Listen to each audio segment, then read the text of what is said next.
Welcome to the Outer Realm with Michelle DeRoche and Amelia Pisano. Airing live on the United Public Radio Network, 105.3 FM in New Orleans.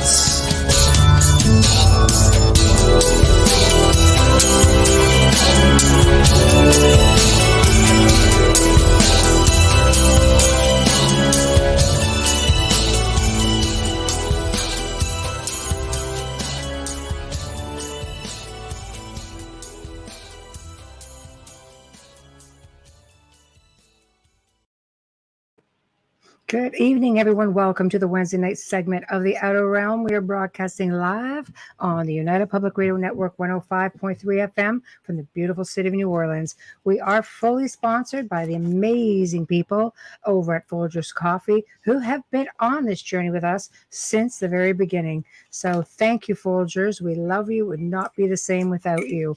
Also, big thank you to our other sponsor, Dr. Snick, the sonic surgeon, a.k.a. Justin Snicker, for the contribution of his voice and his music.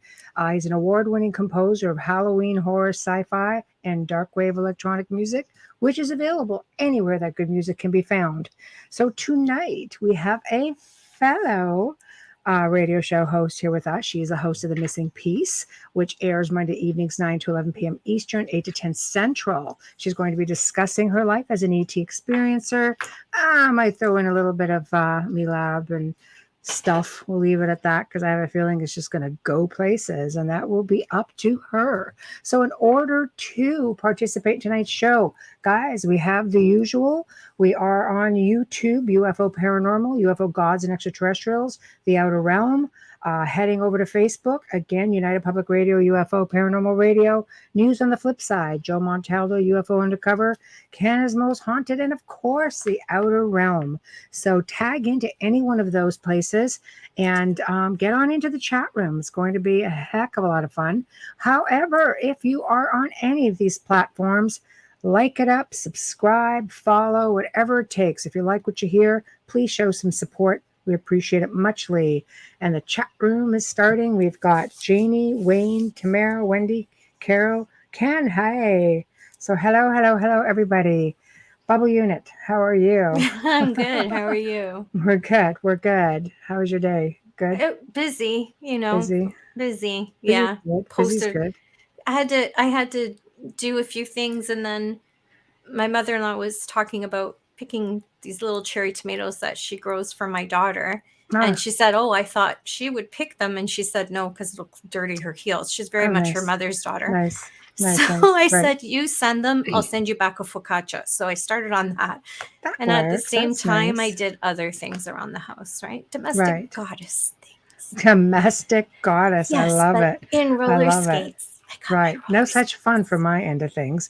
That whole domestic goddess thing. Yeah. Today. No. Yeah. Domestic goddess things are not fun. It just sounds glamorous, but cleaning is not fun. No. It's my fault. I refused the cleaning lady, which I might have to rethink.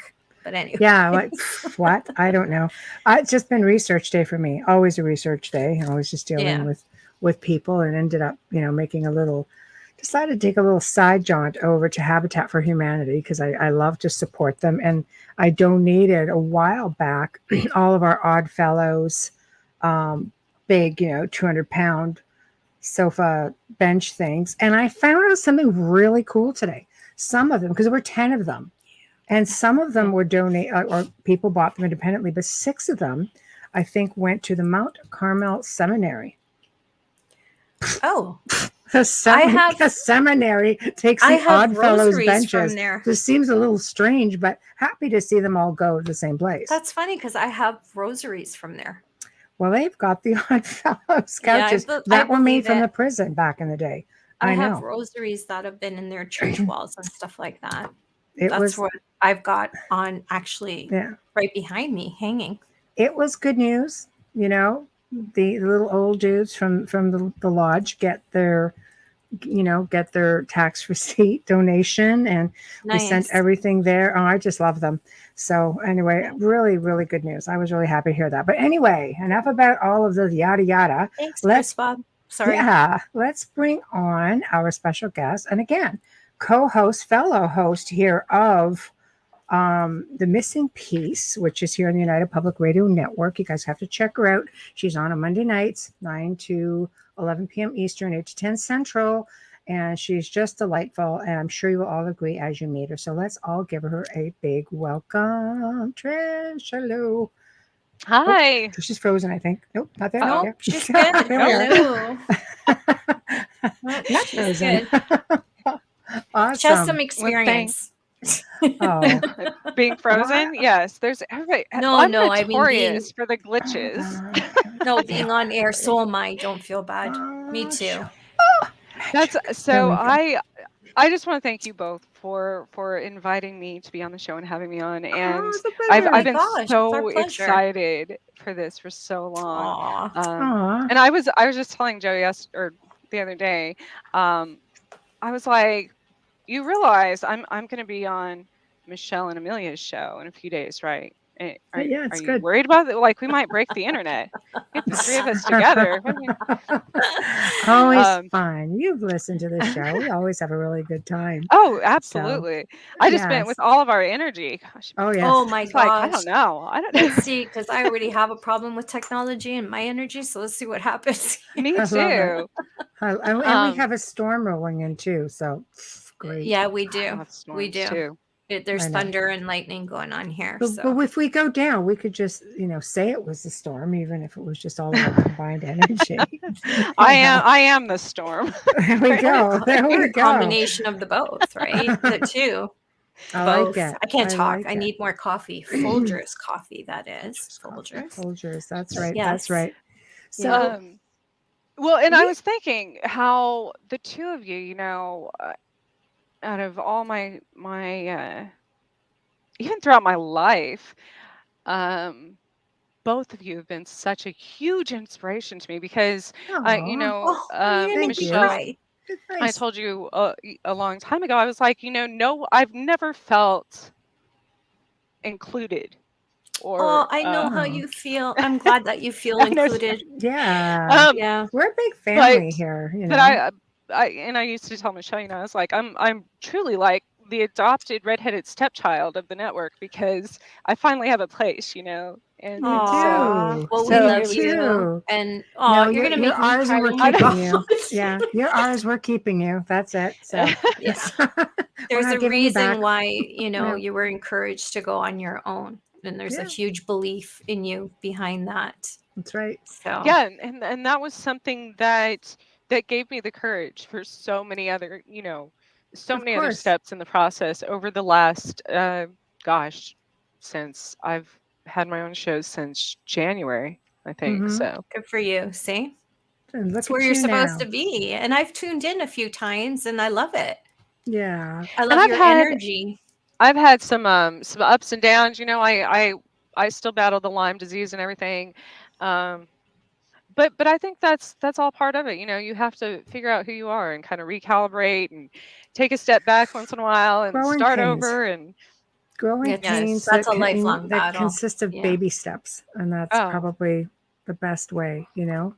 We all have them, and every show has them, and you just keep forging ahead, and before you know it, it just happens.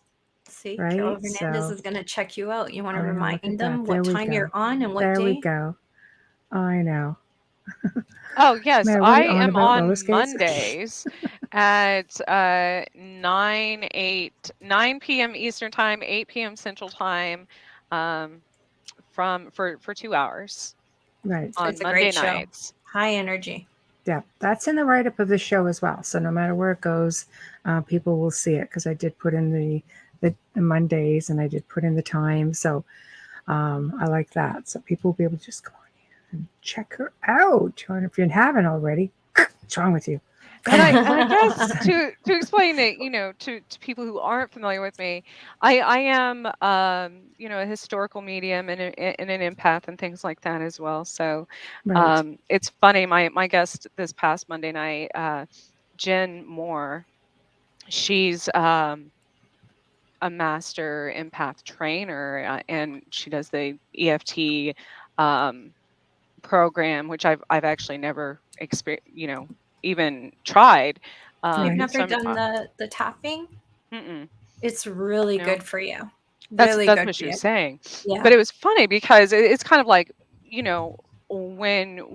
when I first, I guess, met through the interwebs, you two, and her and I just started talking like she's like, oh yeah, it's we're just talking like we haven't spoken in 300 years or something, which we probably hadn't, and but just picked up where we left off, and I was like, oh wait a minute, so just tell my listeners sorry, we forget that not everybody else doesn't know that, so Right. Well, if everybody's listening, you should know it now. So, so, let's get the show on the road.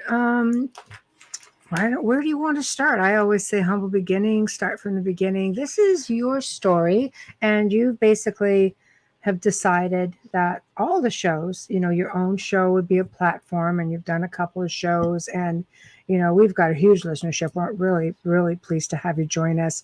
And this was going to be another opportunity for you to just put it out there. And I can tell you with a great deal of certainty that there are a couple of people listening who have been in similar situations and are only becoming aware of it and had no idea what to even, they never saw the signs, they never saw any of that. So wherever you want to start, the stage is yours. So I guess, I've talked about publicly. I was born outside of Roswell, New Mexico, and I'm also Uh-oh. biologist. I have Cutting out. We need you to go back oh to I'm also. You froze there. You froze up a completely. chimera, I guess it's technically called, where I absorbed my twin, as a fetus, as an embryo, and so I have multiple organs, 2 different DNAs, things like that, and Oh my God. I've never heard of that.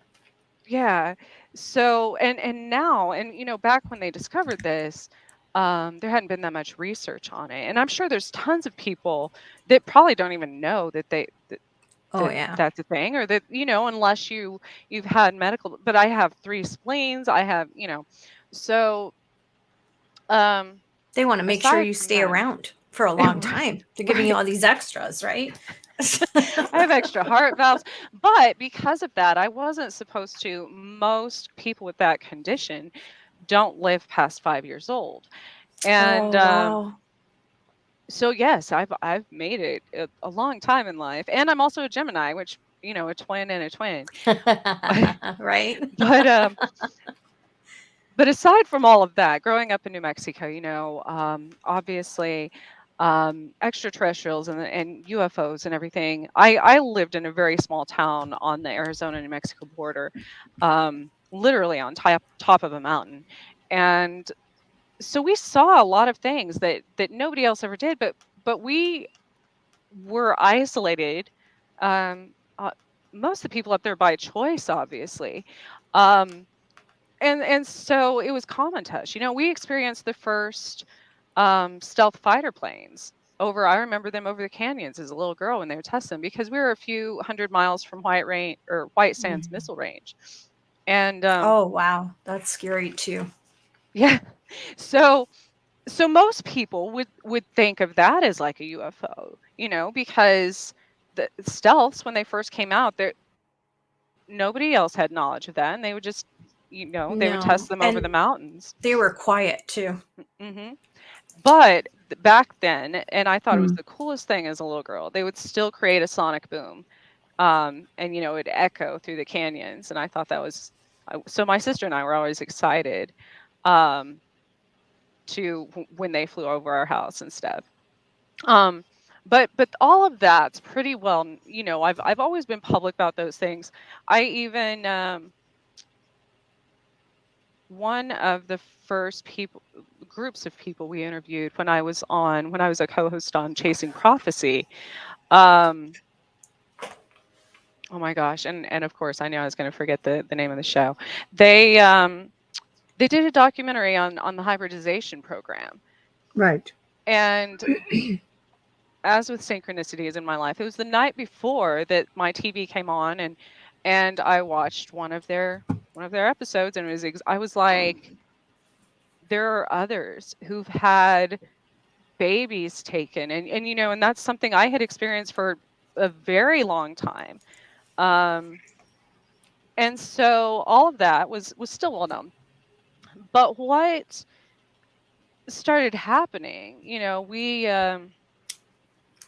even before I came on chasing, I was to the point, and you hear about like MiLABs and stuff, and we get to this whole, it's it's similar to me to being in a domestic violence relationship, because which I've also been in, you know, Mm-hmm. years ago in my Well, life. mm-hmm. But So, can the you explain threats, what MiLAB is to, yes, yeah, for those who don't know? and it was something that, MiLAB, excuse me, for people who don't know, it's military abduction, right? and I guess I should explain, you know, I was in a military relationship. I had lived for quite a long time near very large bases and such, sometimes on post Mm-hmm. during that time.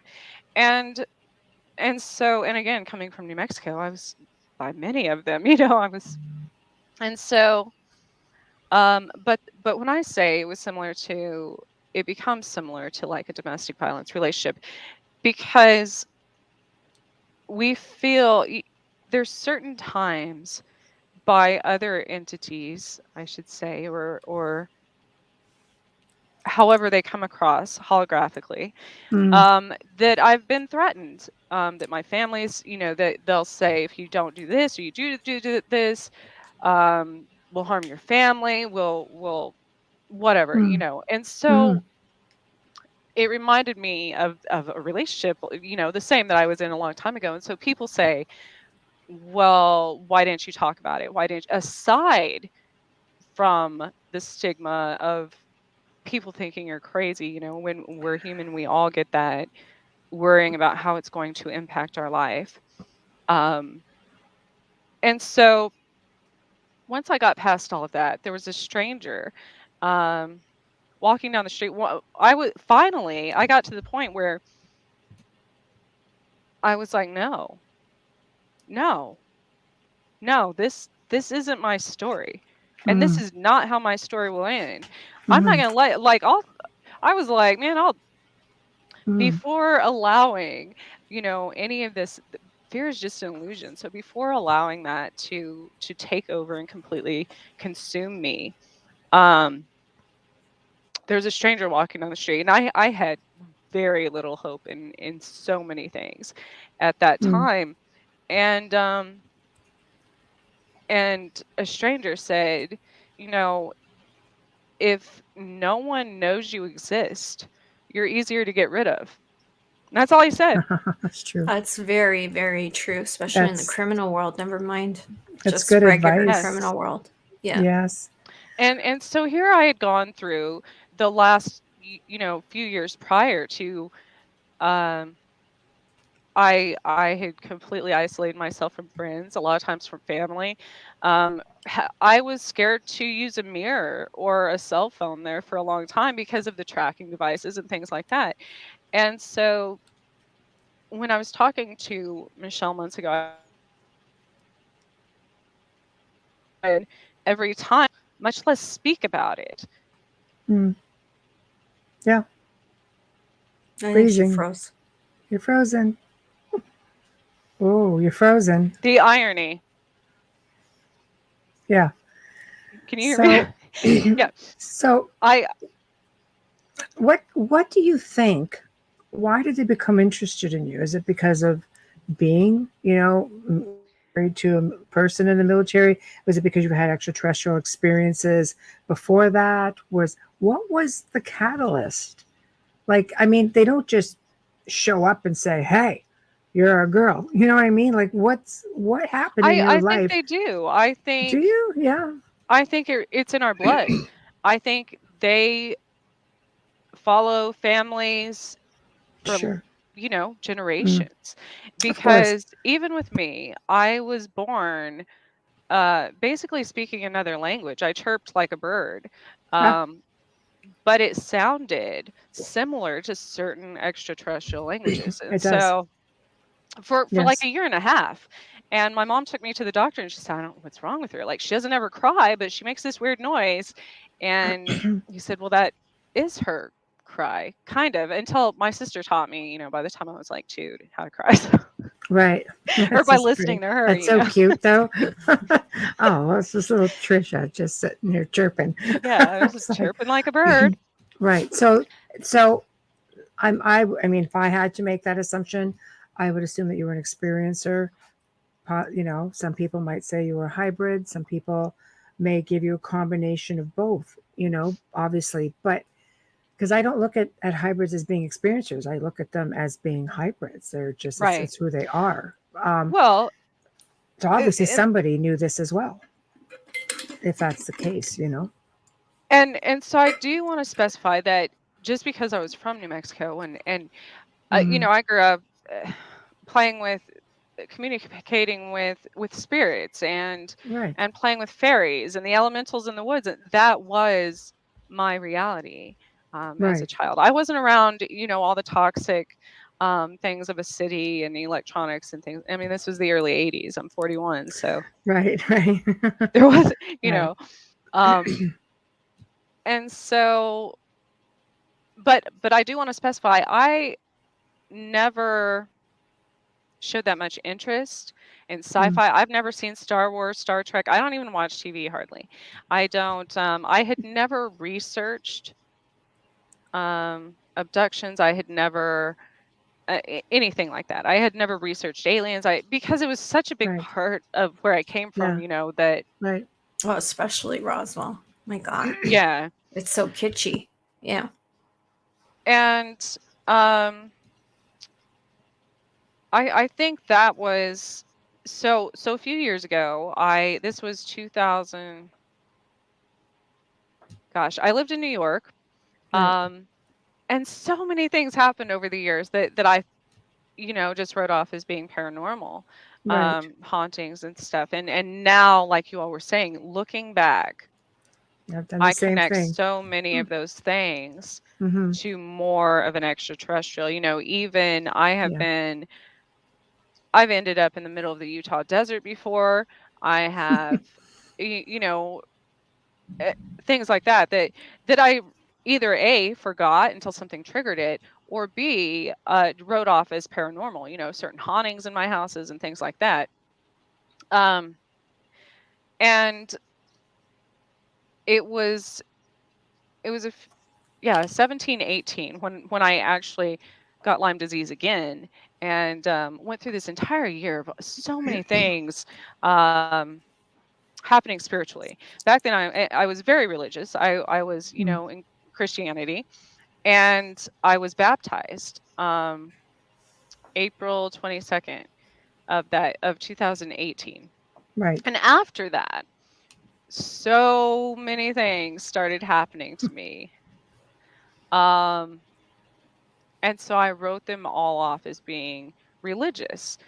And that's what I was gonna, if I can at the end of the show, I can show some of those pictures. I mean, there were Oh, times where absolutely. I had lacerations. I would wake up with these on my ankles, broke this little tiny bone in both my wrists, things like that. And certain things happen on certain days, like every Thursday night at 8 p.m. something Right. would happen, and Right. then in that year, certain things were Can you guys happening hear around the that? globe. Sorry, can you hear the thunder? Sorry. Yeah. I know, just if you're, freaking out, that's all that is. Not trying to It's go going to over be a you, good but night's sleep. it's pretty loud. I just don't want to lose the show. Just No. saying. Okay. So when you say things happen, what type of things were they all pretty much the same? Was it always different? No, so and this was, I took pictures of these things. These were real. Right. These were in my reality. These were not a figment of my imagination. They were not an illusion. So things started happening. So there were feathers all over the place, all over the place. I mean, I would go to work and they would be in my office. I would be, I was in sales, in car sales at the time. I had been for years before that. And I would be outside talking to a customer or something, and the feathers would just be floating down. So other people saw all of them. They're like, what is going on, Trisha?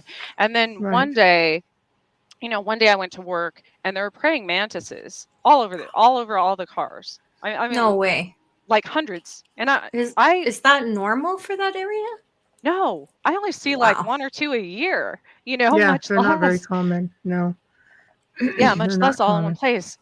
And then the next week it would be like frogs. And then it would be, I mean, I It opened the sounds door like to all a these car one time. plagues.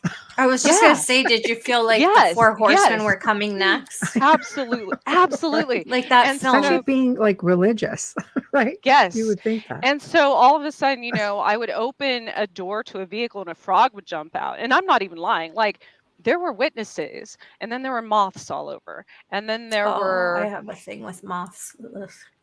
there were Yeah.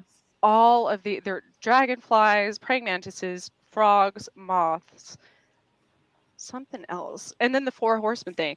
So now, also, I got a tattoo that was symbolic of a psalm scripture that it is the translation of she, he, whoever cried out to the Lord in vain and was then set free.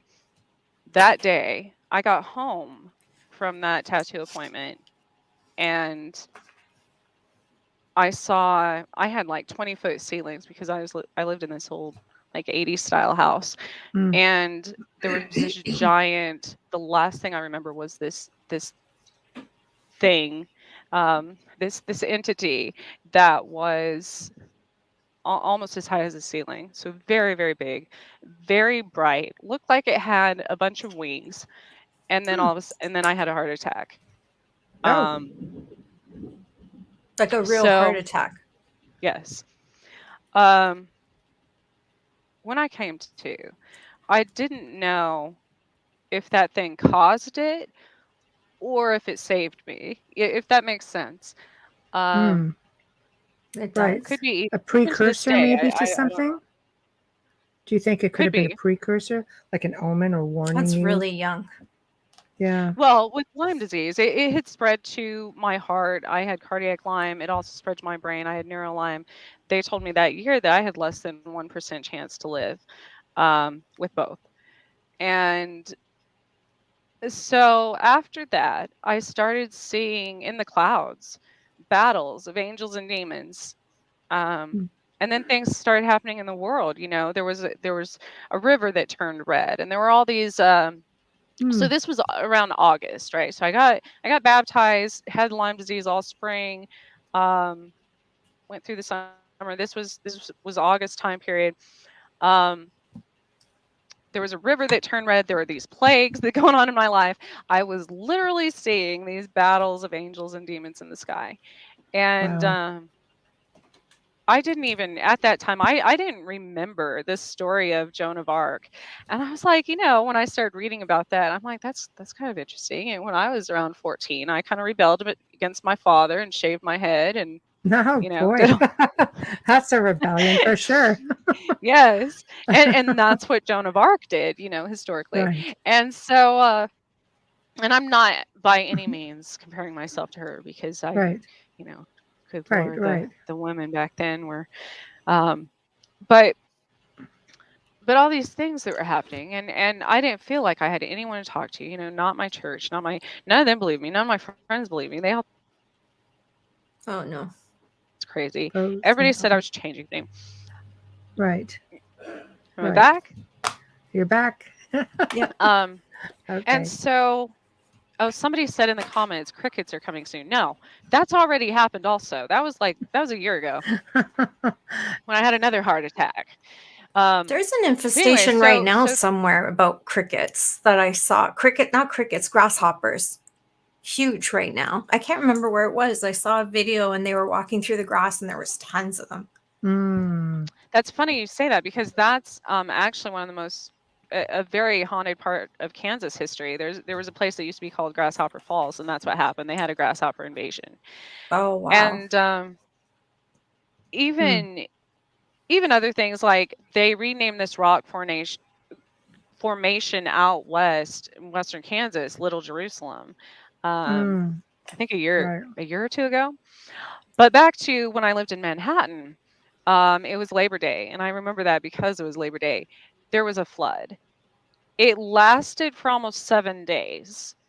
That's like pretty lengthy for a flood. Yes. I mean, that's usually what, hours a day at the most? It No, depends it where you rained live. for 7 That's days. crazy. Wow. And so and you know, I helped volunteer for neighborhoods and stuff through my church. We took people food and things, and that's why I remember the date, because a lot of people being a federal holiday. But I took a picture because I was in a flood zone. I lived near a man-made reservoir. Um, and I have a picture of everyone around me. All my neighbors' house, like yards, were flooded, and mine was not. And there was no, like, it didn't even, none of this made sense to me. I'm like, right. what is happening? And so it was around Christmas that things, I can't even, you know, there was one day, and all these things, I thought it was like spiritual warfare, psychic attacks. Right. You know, I was seeing Jesus Logical in the stuff. mirror, all kinds of stuff Yeah. that had not, even Yeah. being a medium, you know, I have experienced tons of ghosts and demons and entities in my life. More like, I mean, most people probably couldn't imagine half the stuff as far We've as worked far with as some pretty interesting people, I'll tell you. oh, but I'm not saying in our no, but like community, the but I connection mean, is they seem to be also ET experiencers. yes. And so, but back then, again, Yeah. I had No no idea. correlation between ETs and any of this. So, Right. you know, I still thought it was like a demonic thing, maybe a, I don't know. I was having dreams of clown demons, all kinds of stuff. Like, but there's also stuff happening in the world around me. I went to look at a new house, you know, because I felt the energy was so bad in the one I lived in. And in all the houses in my neighborhood that I looked at, some of them, there were dead birds in the houses. You know, because they were standing they were empty, but these birds would come in, I don't know, through the chimneys. But Right. that's also a theme across the board, not only with paranormal instances, but extraterrestrial as well. And so, like, dead birds and dead squirrels, and the real estate agent or whoever would be like, oh my gosh, like, why What's is going this on? neighborhood right? What's And going on here? right. Yeah. Right. and So this continued on for how long? Like, you're thinking basically you're getting the 7 plagues and the 4 horsemen are coming, and you seem to be unscathed in most of it. It just seems to be going on around you. And at this time, what's going through your head? Like, why am I not?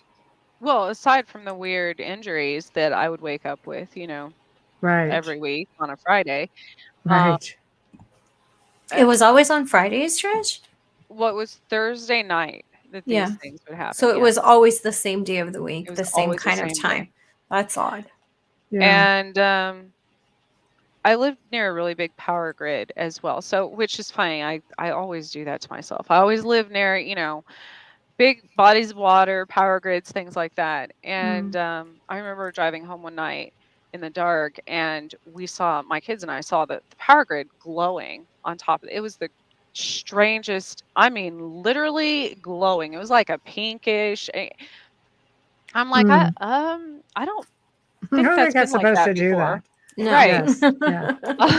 It was Yeah, the it's not oddest good. thing, you know, and there were storms. We had one of the biggest tornadoes. Mhm. And something, but I would always get a warning before Mm. every one of these things happen. And so I have a picture that literally looks like a fire in the sky, and it's only over my house. And then there was a rainbow after, and that's when a tornado touched down another town that was like an F5. Um, and so I was thinking, oh no, Christmas is coming. Like that in Christianity, you know, historically, I'm like, I don't know if all these religious things are happening, then that's not good. No, no, That's no, coming up. Um, no. and so it was Christmas Eve when the power went out at 1:11 in the morning, and Mm. came back on. Mhm. And my TV came on. I was at a really bad point because I did find another house. I moved from my house to not like half a block away Right. in the same neighborhood. Um, because I really Mhm. love the people there, the neighborhood, everything. Um, but I just had to get out of that house. Um, and even things were still happening in that house, you know. So I'm Mm. like, oh, man. So you just attribute it to something supernatural? Do you think it could have Uh, been? well, yes and no, because then one night I started getting into tarot, trying to explore other things. You know, my church didn't believe me. All of these things happened, and I was reading tarot, just reading for myself one night, and I pulled all these fire cards, and I'm like, fire, like why? Like, and my dog was going crazy, and I ran outside, like she pretty much drugged me outside, and a few days before, I had a dream of my entire neighborhood blowing up and all these people running from fires and stuff. Oh And my so God. my dog dragged me outside and it smelled like gas, like natural gas. And I was like, oh Oh, my gosh, like if you can actually smell that, you know, oh yeah. then it has to be really bad. Mhm. And right before that, my son had been spending the night at one of the neighbors' houses and he came home. And that's what triggered me to like, something's not right. Mhm. He came home like 11 and I'm like, what do you, you know, and everything happens for a reason. So that was one. And I called the gas company. I said, you have to, they said, well, we'll probably get around to it in the morning. I'm like, no, you need to come now. Like this place is going to blow. If it's This gas, entire you would think that they just run. no. So That's a little so odd. I yeah, so I waited for the gas company. He got there. His sensor thing they use started going off right away before he ever even got out of his truck. And he's like, oh man, and followed it to a house across the street from me where it was really bad. And he went in the backyard and stuff. And he said this was actually reported 6 months ago and they never sent anybody. There was a huge, and my son had been talking about this prior, a huge dig. He said it was just a giant hole in the ground, Yeah. Mm. like a sinkhole. And the Wow. kids would play in, you know, and it surrounded the neighborhood because this was a little subdivision outside of city limits. Um, but this was like a giant sinkhole. And it ended up having a gas leak in that, and that would have taken out the entire neighborhood. Wow. And So you seem to be giving a lot of like you're being given warnings by mm, something or right. someone. Um, and so that's when it started getting, and around that same time, I had hit a pothole when it was kind of raining out, and then it started snowing. Again, this was like December timeframe, Mm. and I hit a little pothole that was covered in water and slush, you know, and the ground opened up, and I broke the axles on my Jeep. Mm-hmm. And the city, they wouldn't. It was like 5 o'clock traffic. They wouldn't let Mm. me take a picture of it, and it was fixed before the next morning. And of course, they said um, they they denied having sinkholes in the city of Manhattan. They said they don't cover pothole damage, and I'm like, Right. right. Well, Right. last year I heard, overheard on the news somewhere that now they have all these sinkholes. Um, so I'm like, Surprise. of course, of course. right. But yeah, things like that, just pretty big events were happening in my immediate surroundings. Right. And so that kind of, and now looking back, the day that my wrist broke out of nowhere, I wasn't even doing anything. It was a little tiny bone. It was the ulna. And the same day, things were happening to my animals. My dog had the same exact injury, but on her opposite paw from me. And except hers, she had a laceration that it did not, it was the weirdest thing. It was down to the bone and there was no blood. And it didn't, none of these things made sense to me, how these things were happening, how there were other things like my son, in one day I had a cat, not just a cat carcass, but bones outside of my front door. My son got a fish hook in his finger that he found in his bed. I was stung by a wasp in my house, and there was snow on the ground. So I'm still thinking. I've had a wasp in my house in the winter. If they're in the attic or in the walls and it's warm enough, they will survive. So well, I'm not saying it didn't happen. I'm just saying I've had that experience, which is crazy because, But I was thinking out of any other manifestation like that it must have been something demonic, or maybe since I started, dabbling in tarot, that maybe I was being cursed, maybe. Or it was like, Right. Well, it's just like this whole melee of stuff, like you are, you have had all kinds of spiritual experiences with entities. The really tall being is a curiosity with the multiple wings. If you were religious, somebody would probably say that would be a seraphim angel, which is the have. Yeah. But extraterrestrial speaking, there could be any number of them. But whatever it is, or maybe you have your theories as to why all this is coming to be. It seems that you're relatively protective. Somebody wants to keep you safe, and on the other hand, somebody wants to keep or give you harm. I would think that extraterrestrials would be more interested in keeping you safe, and you would have the military curious as to why that would be a possibility. So we had somebody, we're just going to back up a bit, who asked about the RH blood type. Oh, you froze this time. Yeah. Me? Oh, I don't know. Okay, am I back? Yeah. I'm talking the whole time. I see myself moving. She froze again. So you might as well talk. Somebody had asked about RH negative. Yeah, okay. RH negative. That's what we had somebody ask about. Carol asked about that. Or RH. Yeah, the RH factor. I will say this on why I was, aside from my different blood types, that summer, I had blood drawn all the time for Lyme disease, and the last time they did my lab test, to see what my levels were, I had 13 vials of blood drawn, and I waited, 2 weeks. Well, right, I waited 2 weeks, for the results to come back or whatever, and I asked my doctor, and she said, "Oh, that's weird. It says that it's missing, or like, my blood went missing," and this happened every time, and I'm like. I was like, and all these things, in hindsight, I'm like, maybe this has to happen to everybody, right? I mean, I'm sure this happens to everybody. Like people just, I've had surgeries before where I woke up and they're like, oh, by the way, we also had to remove another organ. Just wait.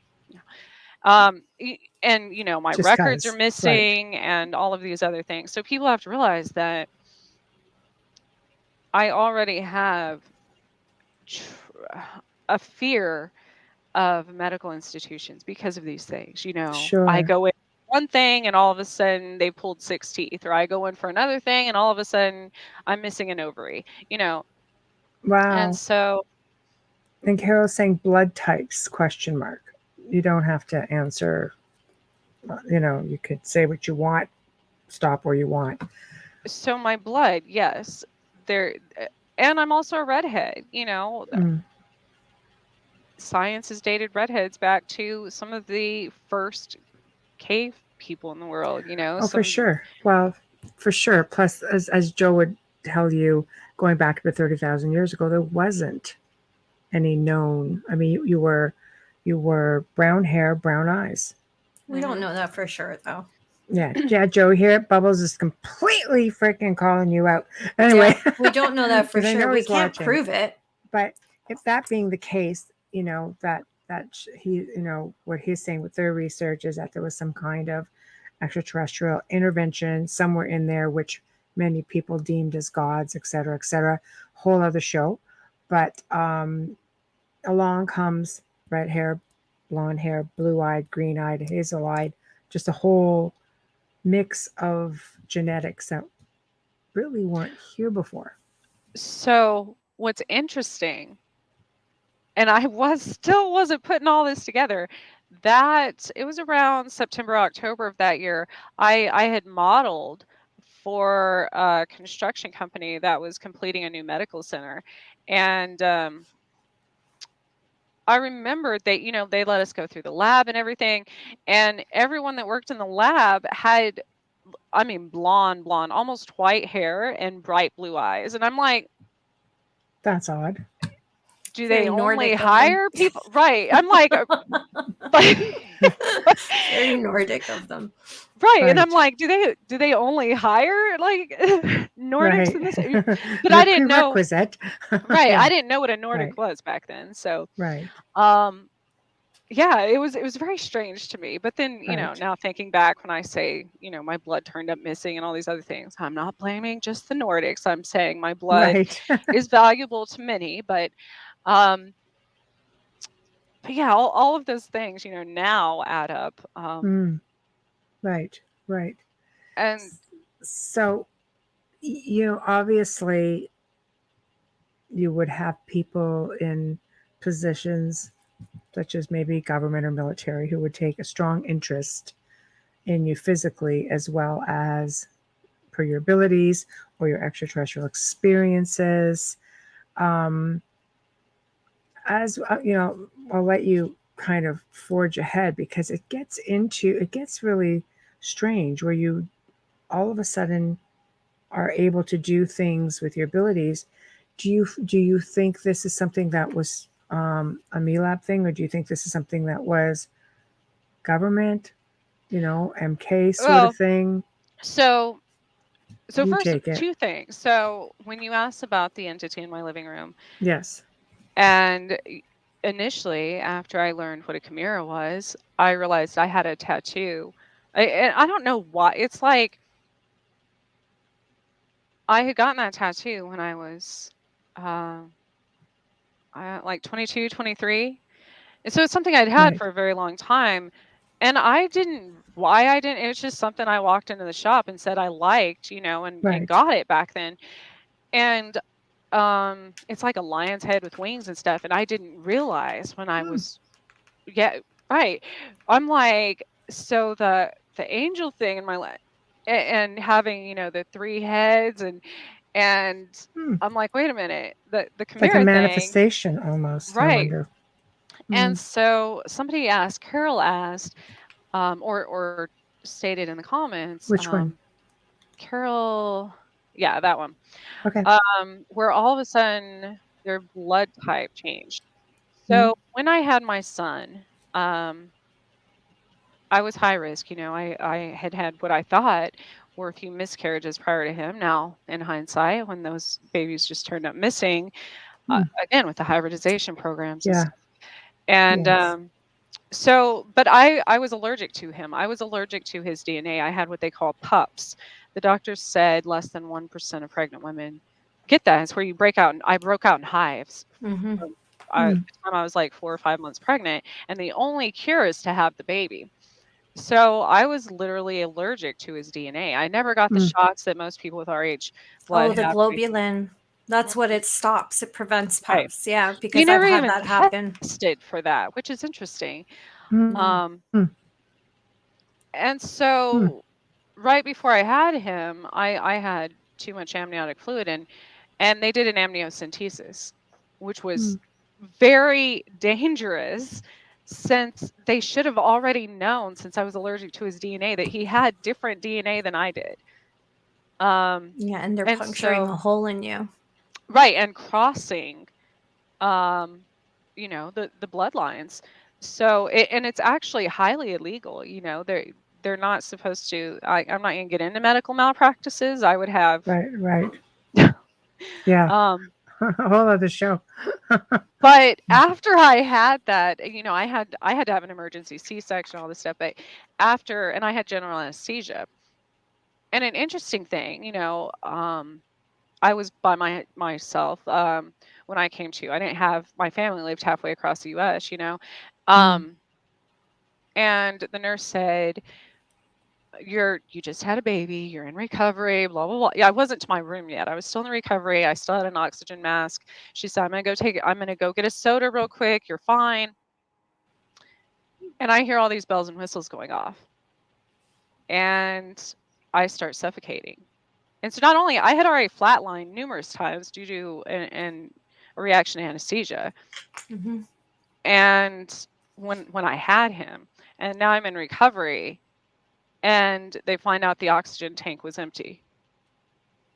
And so you talk about people having like a final destination, I had just died having a child, and then I come to, and then the oxygen tank's empty. It's like, all these things, So, and so, I'm just going to throw it out there, but do you think somebody actually wants to see you flatlined? well, and that's what I was going to get to. The reason, being in my living room years later, this was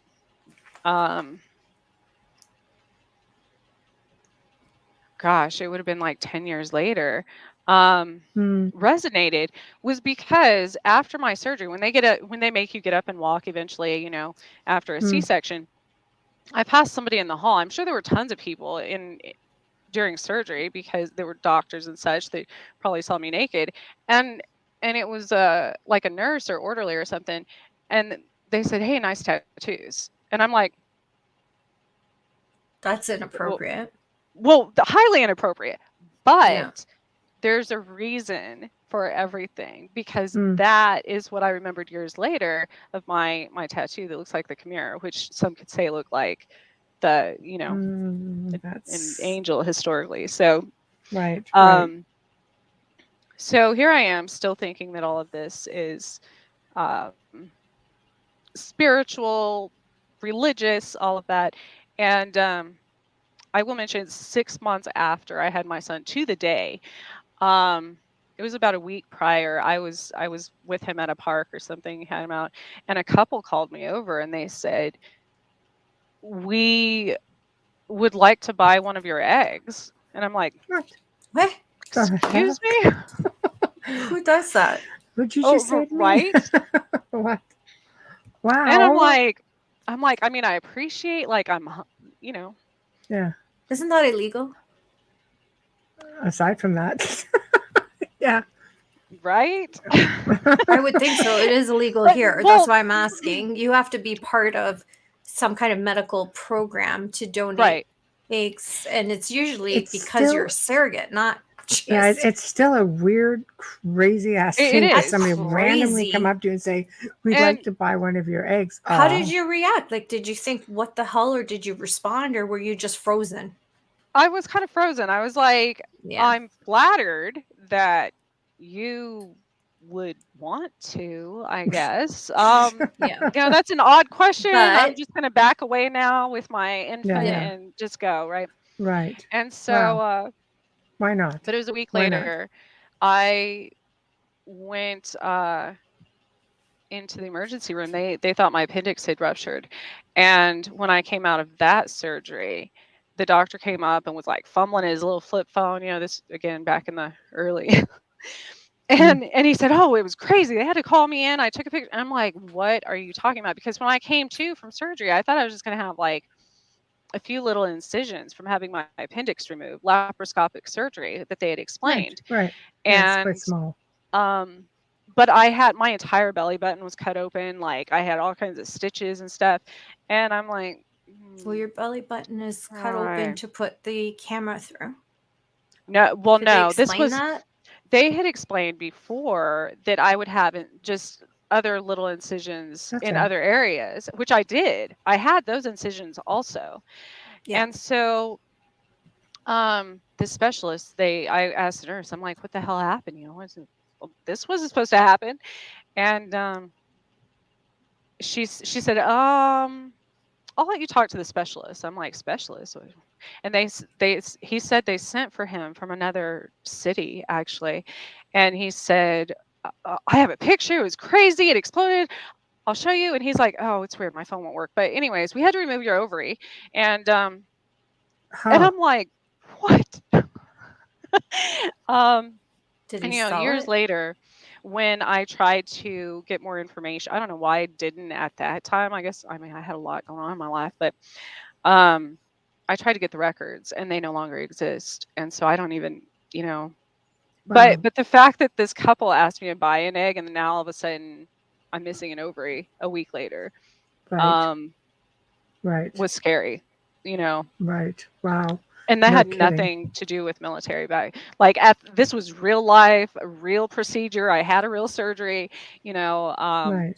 Yeah, you had pain. You went in for something. And that's just surreal, right, to me. It's something out of a bad B movie, right? It is common to have your belly button cut open and the camera to go through regardless of what laparoscopic surgery you have on your side. Even for hernias they do it, but the fact that there's no coincidence with that request, and then you have this missing. That's crazy. Because then I start to think, did they nick something and they had to take it? Was there that kind of malpractice? Like, what's going on? Well, it's like Carol said, did they actually take your appendix, or is it still there? I don't know. She said it ruptured. I don't know. But he said it ruptured, but that's what they told me. But how do I know? I don't know what to believe. But they took your ovary, you need which an X-ray. Doesn't have anything to do with your appendix. That's a curiosity. And moving forward to even when I was diagnosed, I tested positive for Lyme disease. I didn't go in and say, I think I have Lyme disease, because, there's this whole stigma of doctors kind of. Yeah. Yes. So where? Which state? Yeah. Hi, that Jeannie. was New York. What state? That was in New York. Okay. Oh. And so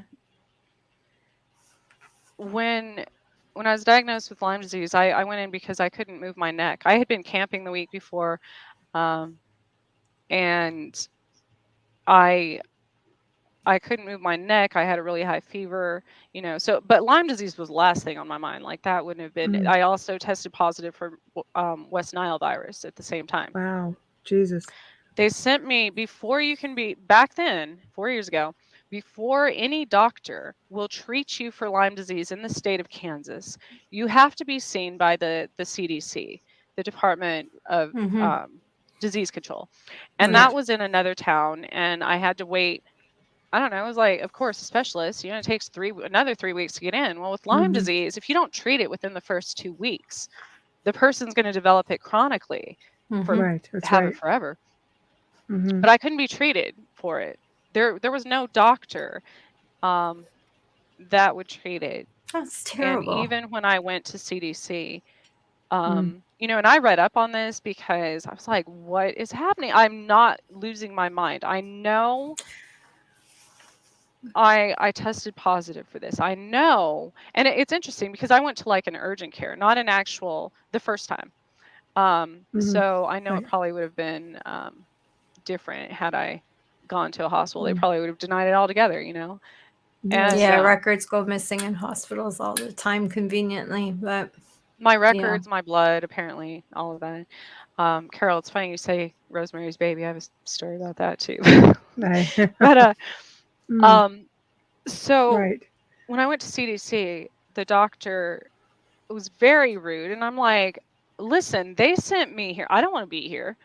They told me I Mm, have Lyme disease. I'm not telling you I have, like, so right. she They wrote on told my me. Right. records, Right. patient claims to have Lyme Oh, disease. And I'm nice. like, so I went through, aside from going through all of that, Mm, and trying to fight to get help for it. I went blind, I went deaf, my organs were failing.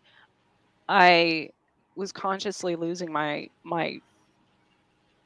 mind, literally, not from Lyme disease, because I would have about an hour activity time away from my home before I would forget where I lived.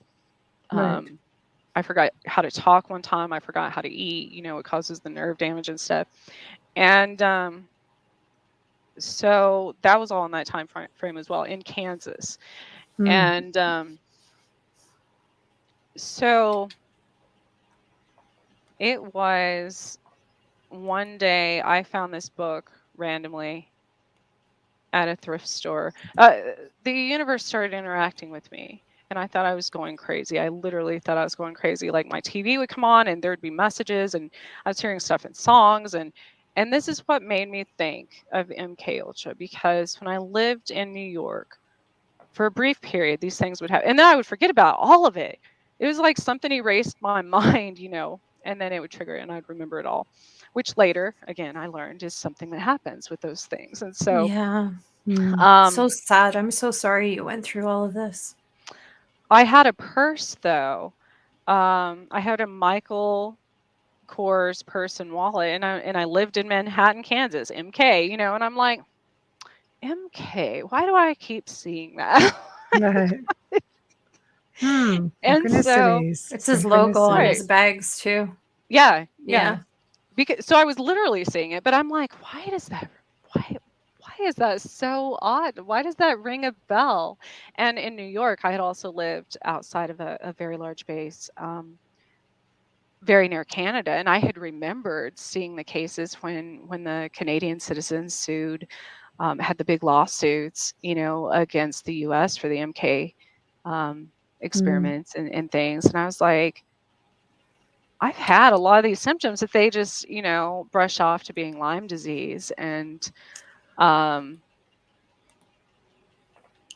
but I didn't put much thought into that. And then one day, this book from a thrift store, it like falls off the shelf in front of me, and it was called The Way the Crow Flies, I think, maybe. mm, Very, very old book. I was reading it when I got home, and I was reading about this Air Force man in a certain car and left his hat on this thing, and then these bullies came and took this little girl's charm, and then the crows came to, so it was kind of like the story in mythology about Odin, and sending, and they were there to collect the souls of the right. fallen. Right. As I'm reading this, my son comes running in holding an Air Force beret. He says, Mom, did you see that guy in that car? And I'm like, what guy? Because I had my door open, and I said, no. He said he left this on the car, and the car was exactly like the one described in the book, and he left his beret. And I was like, what the hell is going on? And I went to church the next day, and when we got home, well, on the way home, I kept seeing all these warnings. I saw a deer dead on the side of the road, and I started getting telepathic communication, saying foreigners were in town that symbolized, the deer was dead. And there were crows. There were, I can't even Mm, describe this, probably hundreds of thousands of crows. But they didn't look like normal crows. They were like oversized crows. Um, ravens. no, they weren't. They Not weren't that big. ravens. Right. Well, they were that big, but they didn't Right. look like. They acted. Did they feel like AI? Yeah. Funny that. And they were following me. And Yeah. I'm like, does nobody else see? They were everywhere. The entire town. And when I got home and walked in my door, this was like after church, so 1, 2 in the afternoon. I walked in. The second I walked in, this smell hit me, and I will never forget it. And I can only, it smelled like space. Like I don't know how to like describe outer it. space. Yes. Okay, and can you tell us how you would know that? I don't know. That's the thing. I don't know. That's the first thing I thought of. Yeah.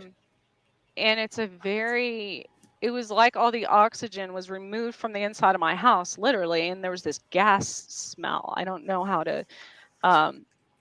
Sounds like ozone almost. It's got a little bit of a hint. I learned just recently, an astronaut said that space actually does, in fact, have a smell, and they get that smell when they take off their, like, the decompression, when they take off their. Yes. But at that time, that's all I could think of was, but I knew, but it felt dangerous. I grabbed my animals, I grabbed my kids, and I took off. Like, I was not staying there. I started driving. All of a sudden, there's black vehicles, like tinted windows, flanking me on all sides. I was like, oh my God, what was happening? And wow, really? Wow. I was going towards the airport.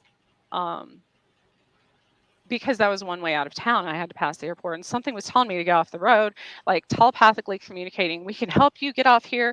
And I got off at that exit, and all of a sudden there's this car behind me, and the gears in this car start shifting on their own. And I was like, oh my God. Oh my God. And I was like, all I heard, like, I knew, like, it felt like a trap. Right. And so,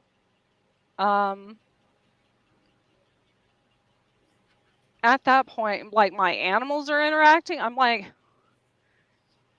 I've been able to communicate with animals and plants and such, but now it was different. Like, my dog was showing me, like, leaning on me, which way to go. Right.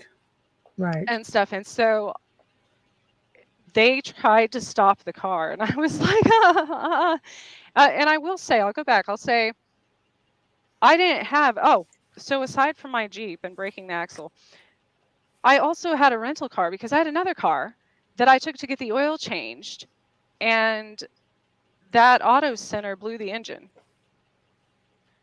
Not only that, on my Jeep, before I, broke the axle in the sinkhole, I had gotten all new tires, and I was driving right shortly after, and it was wobbling.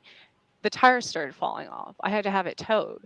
The shop said that whoever changed them forgot to torque the lug nuts on all of the tires, not just one. Right. And so these things were, it was a pattern. Right. Of, I was like, something's like literally using other people to try to kill me. And it wasn't in my imagination. Like, these things were actually happening. Why do you think they would want to? Knowing what you know now, why do you think they would want to? That's exactly. You think you would be more valuable to them? No, alive? You said it. Knowing what I know. Got it. So moving forward, when I woke up with different maps in my head and different, one of the times after a near-death experience, I could read hieroglyphics and all these things, knowing what I know. But people who've tried to remote view through me, it's like I have encrypted thoughts, or like a firewall in my brain. That comes from self-defense, probably. No, but it's probably a defense mechanism. Oh, absolutely, from extraterrestrials. All of this information, where do you think that comes from? Which would explain, why they're trying to get a hold of that information. So where do you think it comes from? Or kill me with that information. Yeah, maybe. I think, I know I've been given information from numerous different entities. And so what happened when I was driving and I got away from those, so I had this rental car, right? Right. Because something had happened. I had a rental car and I had been renting from one of the bigger corporations at the airport. And then finally, it was very expensive to do that for like a month straight. And I had gone to this different company And they had all these really nice cars, and they're like, it was like a small business, privately owned. They're like, no, here, we have the perfect car for you. We'll give you this one. And I walk up to this car, and I'm like the bumper's falling off. This thing has the doors, like the inside panels taken off. Like there's no mirrors. And I'm like, maybe you're just too hard on their cars. It's just like, I know. No, I'm this like, is the rental dud car they wanted to give her. exactly. I Yeah. figured that out as I was driving it. I was like, oh my gosh, this was like, Yeah. Transformers and, all these. I'm like, I should have paid more attention on some of these things in my life, because that's like the car tries to help him, and all of a sudden the radio's communicating with me, and I'm like, maybe that's why they couldn't stop this car with their high tech, whatever. And my little junker car here that I rented, thinking it was like the worst on the lot, was actually a hidden treasure, Right. and Right. and so I had gone all the way past the military base. I went to another city, and during that time, my cat scratched my daughter in the eye, like literally in the eye. She scratched her eye. Her eye is bleeding. Oh gosh. Poor And kid. I'm like, man, I've got to go to this hospital. I can't go back to the other one. But she's my cat had never scratched anybody in her entire life. I rescued her. It was very odd. Later, I realized why. But she was communicating with the cat also. She's like, Lucy, why would you do that? It's not funny. I know you're laughing at it. Why would you scratch my eye? And I'm like, her eye is bleeding. Like, and panicking, and by the time it was probably a 20-minute drive, and there's still people chasing me, by the way. I thought for a minute I was in like another dimension, because nothing made sense in this reality I was in. Did it But feel at the like same it was going time, really slow? Sorry. no, it was really fast. It's just nothing, I saw like 100,000 crows, and there's like Men in Black on me, and there's, my animals and my kids, and everything was weird. And we got to the hospital there, and I turn around, and her eye's fine, like completely fine. And I'm It's like a like, Matrix effect. right, I'm like, did she just heal herself, or was that an illusion? Because at this point, I'm like, anything's possible, And I get to this parking lot at the hospital, and all of a sudden, nobody's there but my car. Right. They close off both entrances to this parking lot. There's like military men standing, like guarding. And I was like, I'm not getting out of this All car. this But for what do I little do? you? Yeah. Right. I'm like, why do they want me? What do I do? And after a while, like the radio kept saying, we're sending a rescue. Someone's gonna, like, different songs. Because I turned my phone off. I was terrified of using that. And who would I call anyways? I can't call the cops. I can't, my family. Right. Who You'd would be I tell? locked up and your kids would be taken if you did that. Exactly. Who would I Yeah. tell? And so a little bit later, they wouldn't approach me. So I'm like, and they were armed. I'm like, are we dangerous? Like, Right. now, Yeah. granted, I had Okay. my entire life, my energy, this happens with a lot of empaths. I've affected storms. I've affected electricity. I used to get, when I was little, I'd throw tantrums, and all of a sudden light bulbs, or Right. a trip a breaker or a transformer, whatever would happen. I've been electrocuted. I've been struck by lightning, Oh my gosh. And so I'm like, well, maybe they think we're dangerous. And I'm like, why would we be dangerous? Then I'm like, I've never harmed anything in my life. Like, why would I be dangerous? But they wouldn't approach us, and a helicopter touched down. And it's like they were wanting us to get on that. And I'm like, oh no. Oh no. I felt like it was a trap. Yeah. So I went back to Manhattan because I was terrified. Finally, the helicopter left. They shut down the... Yeah, how did you get away from all these people? All of a sudden, you don't get on, and they just say, after okay, the helicopter left, they picked up the barricades, and like everybody left. And I'm like, so either that was a trap, or I was supposed to take that helicopter. Like, how do you discern? at that Well, point, I who's don't on know. your Any side time and who's lost. not? I'm kind of with Carol on this. Do you feel like a Well, time traveler? She asks. so I go Yeah. back to Manhattan because at this time we've been in the car since like 1 o'clock in the afternoon, and by now it's dark. It's 11 o'clock. Right. I had some snacks, but I was terrified to even step foot outside the car. Plus, every time I opened the vents, I couldn't breathe. Whatever was coming through it, I could not breathe that air. Right. And so I would only turn the heater on every once, when I absolutely had to. We had our coats and stuff. But so I go back to Manhattan and I'm like, what do I do? What do I do? On the way back, there were all these weird, the street lights were different colors, like literally. And I kept hearing like, what color are you? I'm like, what color am I? I don't even know what that means. Like, Yeah, really, what color? Yeah, that's crazy. That's crazy. I get to the middle of Manhattan and I'm by a Walgreens. I'm like, wait, and I keep hearing danger, danger. And I'm like, oh, green, green. Okay, well, maybe I'm not green. Yeah. And I stop at this parking lot, and it's a college town, so there are a lot on a Sunday night, not as busy, but there are still people out walking around stuff. And I get to I'm sitting in front of this laundromat, and there's no one else in the parking lot besides one car. And I see this person walking, and all of a sudden, I hear like I see it gets kind of like foggy, and I hear I don't even know how to like this buzzing noise. It was familiar with me in other times, but it was also these lights Hmm. and this weird siren, and all of a sudden everyone froze, and except for all of us in the car. And I look at the vehicle next to me, the one vehicle parked there. My kid, and right after that, when everything unfroze, I looked up and I was like, holy hell, there was a ship. I couldn't even see the ends of it. It was like literally the size of Manhattan. Um, What was it there for, do you think?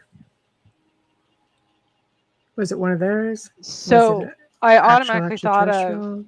Independence Day, right? There's this Right. thing. Did you feel This wasn't threatened like by a it? small. Oh, absolutely, Okay. absolutely. And so But so one of talking to theirs, Joe one of one time. ours. You know, Well, who and were you talking to dealing Joe with? one time, he said a lot of times hybrids or experiencers can freeze time if they're, put in a really distressed. So I mean, Mm. I might have done that for that, froze everything for a minute, but I Mm-hmm. look over, and this was all, I remember it so vividly. I look over at the car parked next to me, and I'm shaking. My kids are passed out. My animals are all passed out. Whatever happened, they're all out. And I look in the car next to me, and this thing manifests out of thin air in the back seat. And it was huge, and it looked like, I've never seen Alien or Predator or any of those movies, but I've seen the trailers. trailers, the ad. This thing was absolutely enormous and absolutely threatening, and a, a monster, an absolute, that we would think of as a monster. And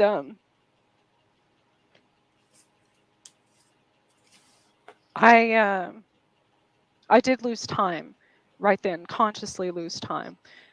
The next time I came to, my dog was awake and came up and bumped the little sunglasses holder, in the middle of the. Yeah. Yeah. That opens, and there's like a sticky note and a room key for a hotel in there, and I'm like, where did this come from? And it had a time, it had like midnight and a license plate number.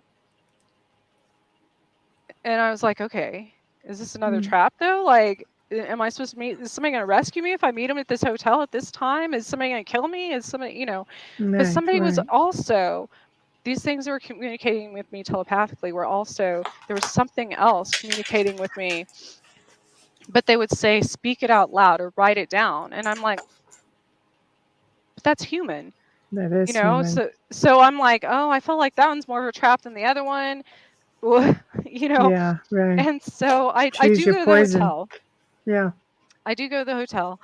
I go to the front desk and say, I'm just here to check in. And the front desk person was like, that's odd. There's no name or anything on this reservation. He's like, and I swear this wasn't here an hour ago. And I was like, sir, I'm just tired. I want to, check in. But then I go back out to my car and I was like, I look up and there's a room light on. And I just kept thinking, I'm like, what if I go in this room and there's somebody waiting to kill me? I was thinking of like all the celebrities and stuff. Sure. Oh, yes. Speaking of which, it's funny that Marilyn Monroe's, in the picture behind me. I need you to hold that thought for a quick minute. We have to do a sponsor ID. We know how Joe doesn't like when we don't do one. I know you're listening there, boss man. So, oh my gosh. You are listening to The Outer Realm with Michelle DeRoche and Amelia Pisano, coming to you live from the beautiful city of New Orleans on 105.3 FM radio. Tonight, we've got Trisha Mo, who is also a host on our UPRN family here. And she is talking all about her lifetime experiences and many tragedies, unfortunately, that she has had to endure and also difficult to understand. Stream or listen to our archives. I don't want to get emotional, sorry. Stream or listen to our archives on the platform you normally use. If you've missed the show, don't worry about it. You can find us there. Shout out and thank you to the amazing people at Folgers Coffee for fully sponsoring our show from day one. We love you and we thank you so much. We couldn't do this without you. Also, a huge thank you for our intro and outro to Dr. Snick, the sonic surgeon, Justin Snicker, award-winning composer and musician. You can find his music on Amazon and Bandcamp and several other outlets as well, and find him on Facebook and Instagram. He often posts clips of his music, and I know he's dropping a new album. Just in time for Halloween. All right. Spooky month. Oh my gosh, sorry. I just got choked up there. Sorry, that's probably coming from me. It's okay. It's okay. I don't mind taking it. I don't mind trying to help you. I don't know how you've done it this long, not understanding and not like all this confusion and so alone. I really feel for you. And that whole thing was very hard to trust. I had a hard time trusting my own discernment, my own absolutely your own judgment. I think at that point, right, questioning. So it sounds to me like you've got some like voices coming in. Do you find? I mean, obviously with ET, they don't need. They're not going to sound like human beings. And you made a comment about, hey, that's human. So telepathically, they seem to be in tune with you. Is it telepathic, do you think, or do you just think you've got cameras and microphones or bugs literally everywhere? Oh, I do have implants as well from numerous races that I've had since I was very little. One of them behind my ear, my mom took me to the doctor for when I was like 6. And of course, doctors that have shown up on x-rays and they don't ever say, they just get this blank stare and, don't say anything about them, don't do anything about them. So I knew that. I knew that there was one in New York when one of the time I went blind for almost 2 weeks and doctors couldn't figure out what was happening to my eyes. And that one 100% I think was a military experiment because when I got my vision back, I could see an infrared light. And later I learned that there are experiments done to people using light that causes this to actually, almost like building these super soldiers to Right. see in the dark and things like that. Right. So then I was like, well, I probably have an implant in that eye too.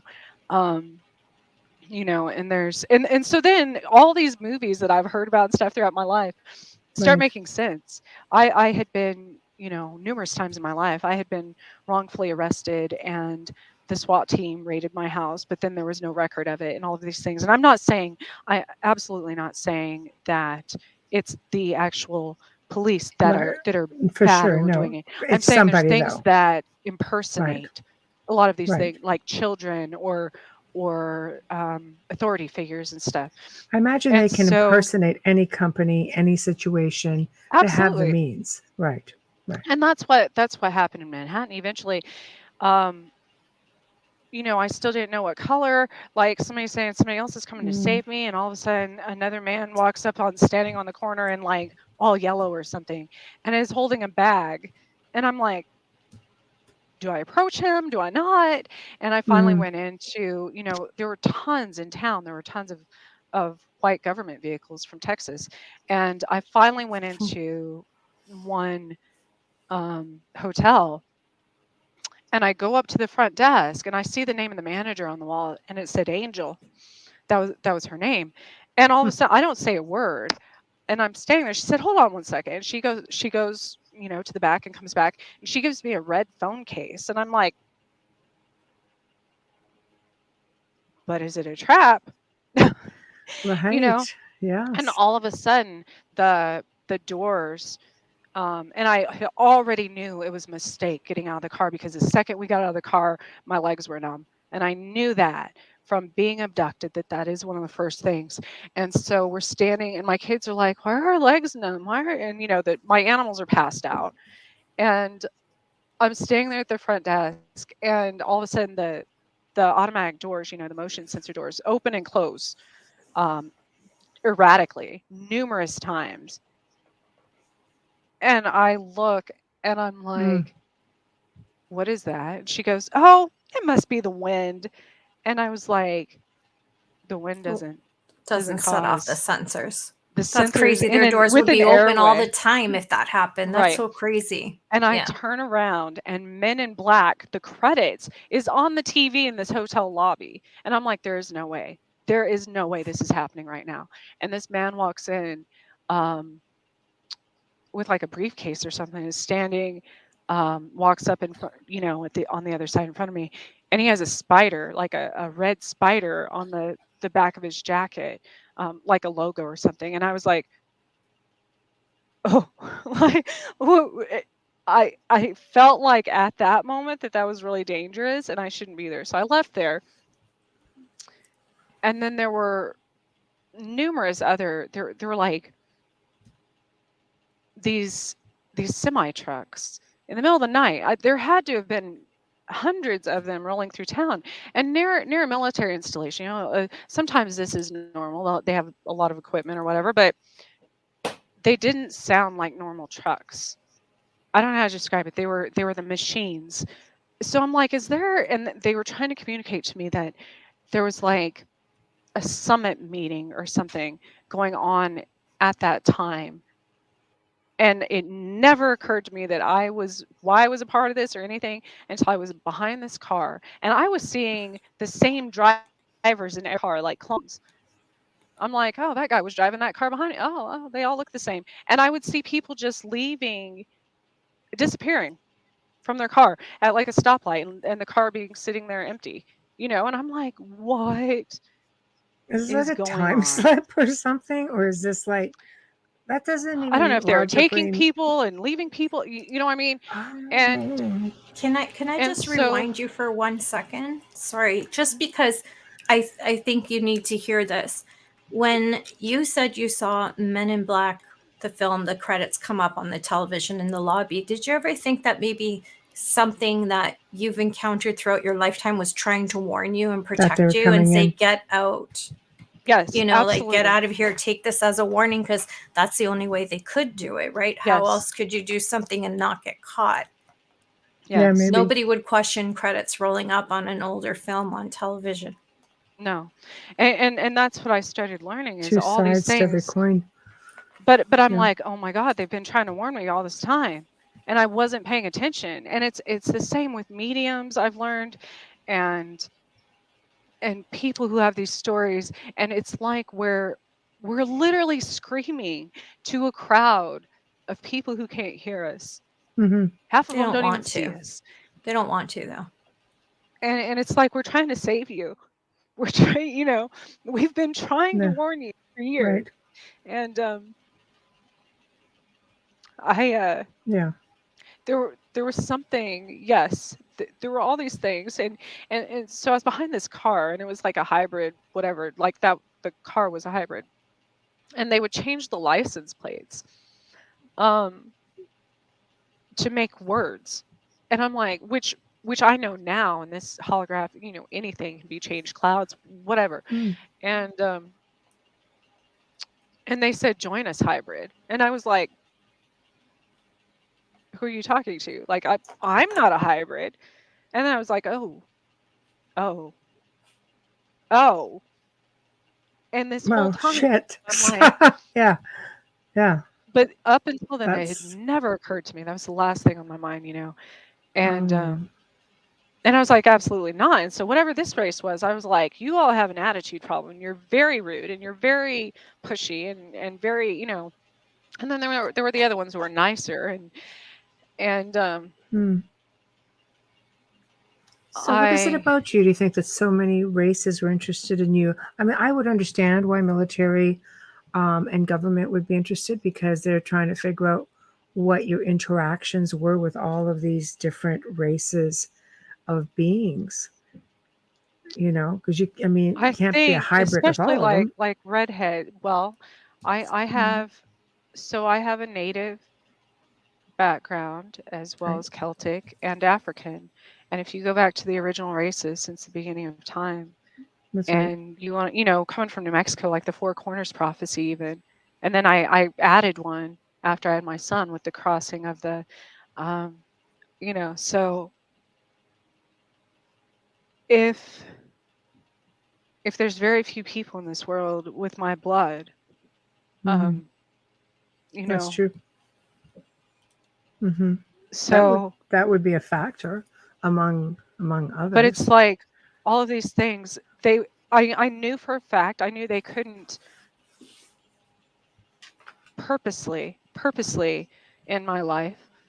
But they could make it look like an accident. Absolutely. Yeah. And so then that made sense through all these other people trying. I mean, friends have tried to randomly tried to kill me, my like family members and stuff. And they hadn't, it's not the person itself. I want to distinguish that. They have no recollection. These people have no recollection of it, Right. and they didn't even look like themselves at the time. Their eyes were different. So they were using Right. everything around me to try to harm me. And But what I don't understand is when you have the power to do that sort of thing to somebody, I mean, they could take you, lock you away. I'm surprised they haven't. Just trying because, and that's what they can't purposely do those things because it would literally start a universal war. There's certain,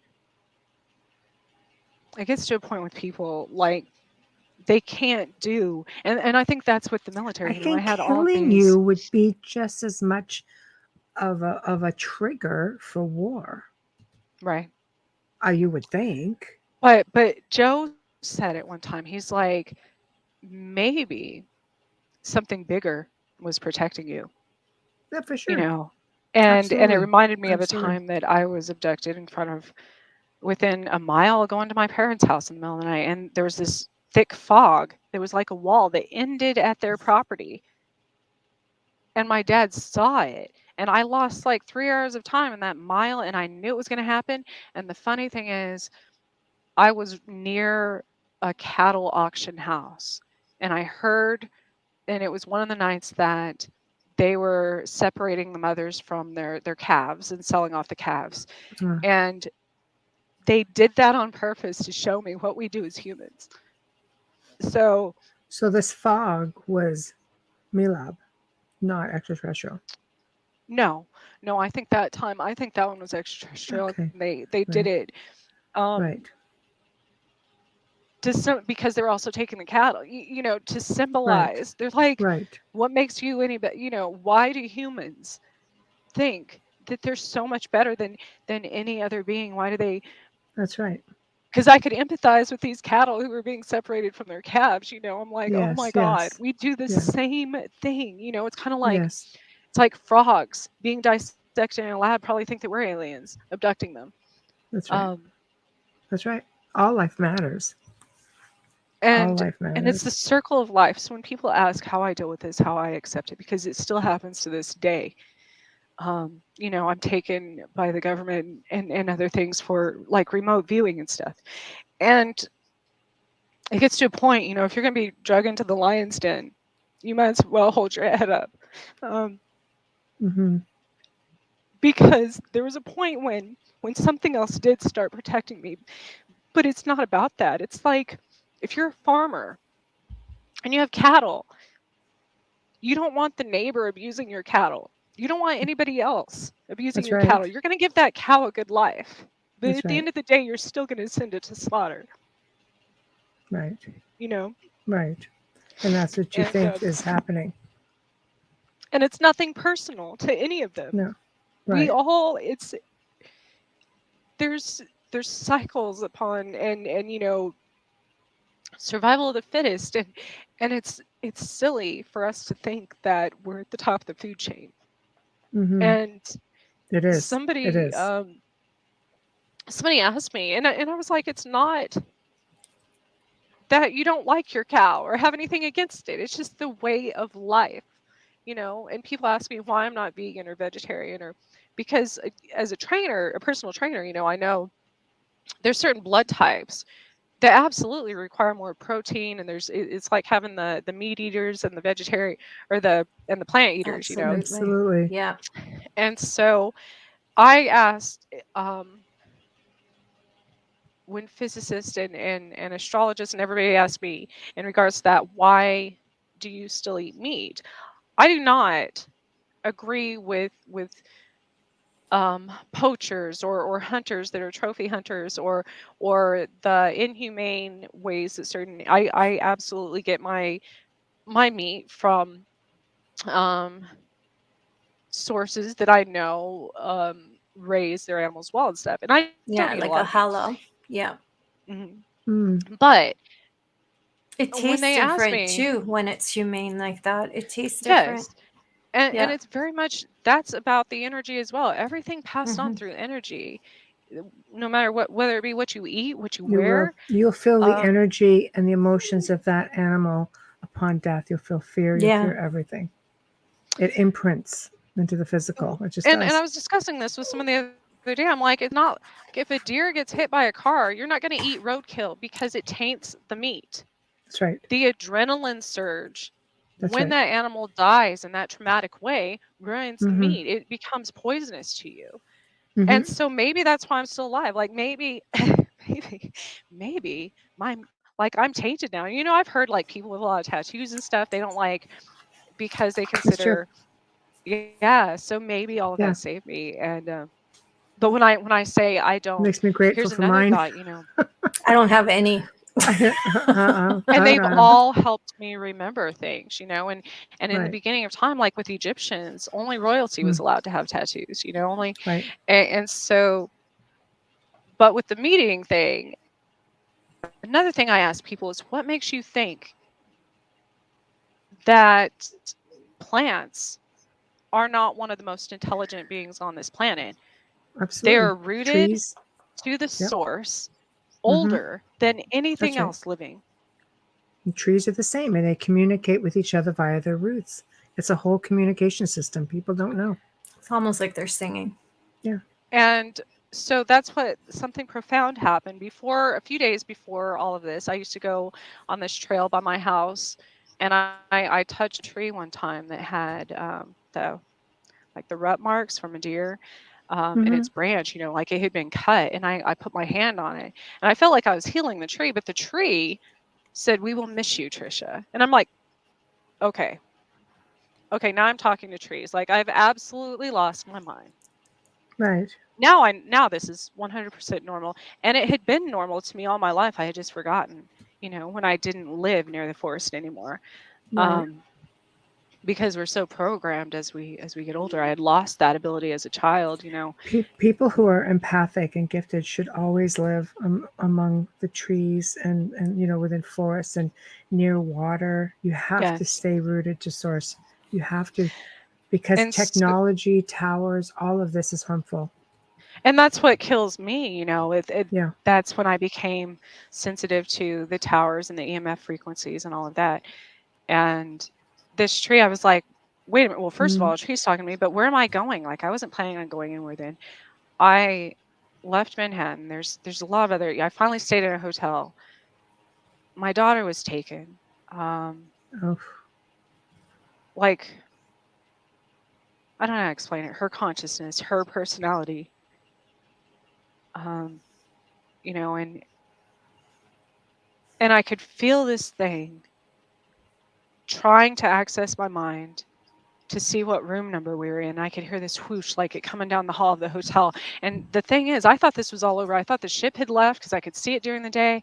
I had been driving around for 3 days now, consciously, 3 days. But I couldn't leave town because they were everywhere, and so, and the crows would alert them to where we were, and then there were the machines and stuff, and so in this hotel, I finally thought it was over. I finally thought they just left, but they didn't leave. They were just quiet for a few hours. Right. It was like the calm before the storm. Right. And all of a sudden, something's waking me, literally shaking me in the middle of the night. I was so exhausted. I fell asleep, after I knew my kids were asleep in the hotel room. Something shook me awake, like an hour or two later. And I'm like, what? And I wake up, and all of a sudden I was like, close the vents to all the vents in the room, the Yeah. heater and everything, because there was something being forced through the vents, Wow. and that was making us tired. And I closed the vents, and I could feel it trying to access my mind to see through my memory of what room number we were in. And I hear this whoosh come down the hall, and I was like, dear God, okay, my kids are not safe because they're asleep. And I know these things access you when you're, things Yeah. can take over your body more when you're asleep. But I was like, I'm not going to think about, what am I going to think about? I'm like, all my meditation maybe has helped me to this point. And I was just trying to think about, I turned off any lights. I was unplugging things because it was electrocuting me even halfway from the wall. And I was thinking of black, like just nothingness in the dark. I'm like black, black, black, Yes. black, Yeah. black. And I started singing the alphabet. I started doing everything I could to distract my mind from thinking about what they wanted to access. I was trying to protect my kids. And all of a sudden I feel something, I'm electrocuted from behind. A lot of times that's, kind of how they do it. And I don't know what happened. Like, I don't know if I froze time again, but everything stopped and they left again.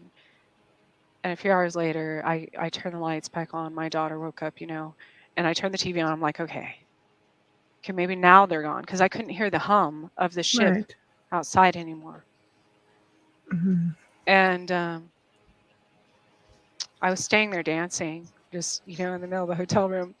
And she's like, I'm like, you have to stay awake. You have to stay awake. Okay, I'm doing everything I can to keep her awake.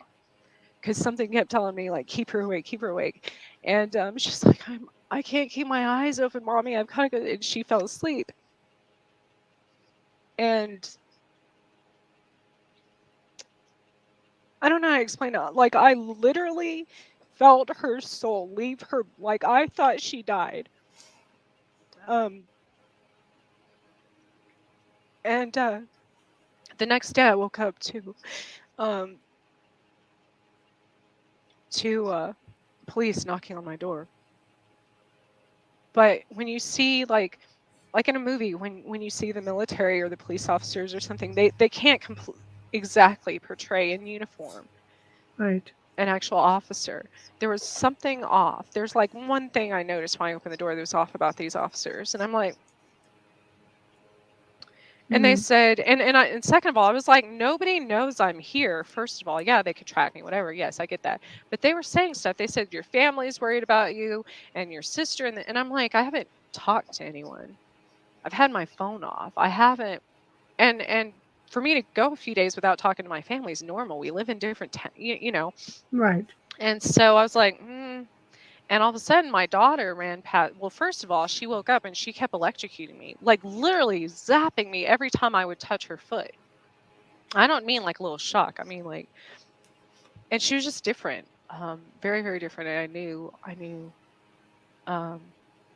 And when she ran past these officers and like running down the hall, and I'm like, they had this thing on their chest, this like a alarm thing beeped every time she ran past them. And while they're asking me what happened, and I kept hearing lie, lie, lie. And I was like, they said, yeah, you've been driving around with your kids for 3 days. Like, that's not normal, Trisha. And I said, oh, well, I have a crazy ex. And I got home and I thought somebody might have broken into my house. So I didn't want to go back there. I'm like, other than that. And they said, well, come with us. We'll go with you to your house and make sure everything's okay. And I'm like, Right. well, I was like, the kids just got up. We haven't eaten breakfast yet. How about I meet you there? And, and in the meantime, when they're asking me this stuff, whatever was on their chest that kept going off, they kept spraying some sort of gas in my face. It would kind of make me forget what I was saying or get a little like, yeah, for a minute, every time. Wow. And I was like, I am sure as hell not going, like meeting them there. And I went to the lobby. The kids had breakfast. I was like, we've got to go. And I see crows coming all over. And all of a sudden, across the little ticker on the news that was in the lobby, and everybody starts leaving the hotel. Like all these people were leaving all of a sudden, except for, and I'm like, and across the ticker it says, "Flee the country. You're outnumbered." And I'm like, wow. Right. Right. Well, I'm a long ways from any border, so right. Right. It's not going to be a thing. Wow. So where are you at today with all this? Because we're slowly hitting it to the top of the hour. Where are you at today with everything? It's very hard, it's I'm so controlled. I can't travel. It took me 1.5 years to get my driver's license, when it expired, because I had to get my birth certificate. And all of a sudden, like, it took them forever to find that. And it took forever to get the records of anything and to get. I remember when you were going through that. That wasn't long ago. Right. And they control people's money. They control everything. Right. So you're very limited and you're still in limbo. Yeah. And your kids? They were absolutely, after that day, there was a blizzard. They closed off both exits to the city, and I was sitting in traffic, and I see everybody. I was talking to my son, and these lights and sounds go off, and he just goes like completely. I'm like, what? And everybody around me was the same way, and they made them forget, And I know there's still a lot of trauma there, and my daughter's never been the same. And they would mock me with that. They said, we watched her golden heart stop beating as you danced in the room. And right before all of that happened, I had a few family members die in mysterious circumstances, and my beloved babysitter even had taken her life, a few weeks before all this. So everyone around me also. Divide and conquer. It almost sounds like a demonic infestation. Right. Like, seriously. So this is basically what your life is you don't feel as though there's any sort of reprieve from it. What are your plans? I mean, I don't want you to come and say, oh, I'm going to move here or do this. I don't want that, because I know no, people are listening. But what are your hopes? How about let's change it? What are your hopes? and dreams. I think in order to be able to stand up for anything is networks like this, giving Right. people a voice. Right. We can't change the past or what other people do, but I can still keep my vibration high, Yes. Yes. Yes. Yes. and be happy regardless of what they take from me, Mm-hmm. you know, Right. because they can't take my soul is literally infinite. You know, we Mm-hmm. live in numerous lifetimes after this one, Yes. I or agree. before it, or wherever. You know, it's time is just a human construct. Mm-hmm. So Right. I agree with you. I think if you believe that you can manifest your own reality, maybe that's always an out. yes, and I am, you know, I have other parts of a book. I've been I do poetry. I have my photography. I have all of these things that I think have enabled me to see everything from a different angle and be very forgiving of all the karmic things that have Mm-hmm. happened in my life. And Mm-hmm. I'm hoping to release the book in October. You know, I've gone through Good this for whole you. process of not trusting publishers. Not, you know, who do you trust with your story? Who do you I have um someone. That would potentially take a story. really? Yes. Yes, and then I also have a whole product line of stuff that just came to me one day. I've kind of started putting, you know, I have all these skills that I've gained over the last 40 years, real life, you know, degrees and such, because I was searching for something. But I'm going to put them all together, and I have come up with kind of a healing uh system that's based on products and exercise and food and all these things, um, for people with immune suppressant diseases and such, that because I 100% I healed the white lesions in my brain. I Mm-hmm. healed, you know, the doctors said I shouldn't have made it numerous times. Right. um, Right. and I think that's important now with the state of the world. Mm-hmm. I agree with you. I, I'm really, really pleased that you came and joined us tonight and talked about your story. I think it is very important. I think the advice that you got about, not existing, easy to peck somebody off who no one is aware of, but when you are And out no in one the will forefront, miss. Yeah. exactly. I think you're just on the right track. I think you're brave. I think you're clever. And I really feel that you will overcome all of it. I think, you know, one thing all of this has taught me, especially with the different bloodlines, literally being in my body and immune suppressant diseases, you have to heal the wars within before you can heal the wars without. So, uh, my bloodlines, when I started doing my ancestry a few months ago, I realized that my Mm, ancestors were literally fighting each other on the battlefield as recently as the Civil War. And I was right, thinking that's embedded in our DNA. right, The reasons we hate and have the since the beginning of time. And right, so literally in my body, they all had to learn how to get along to right. survive in this shell, you Yes. know. So I think that reflects a lot of the world too. You know, we've got to start Mm-hmm. looking within. You know, I don't think we should be exploring space before we explore what's below. Um, Agreed. Yeah, I Agreed. so, agree with you as well. Yeah, absolutely. and that's the Does roots of our existence. anybody else in your family like you going through what you're going through? Are you um, on your own with this? I'm completely on my own with this, but Interesting. I'm the only Right, redhead.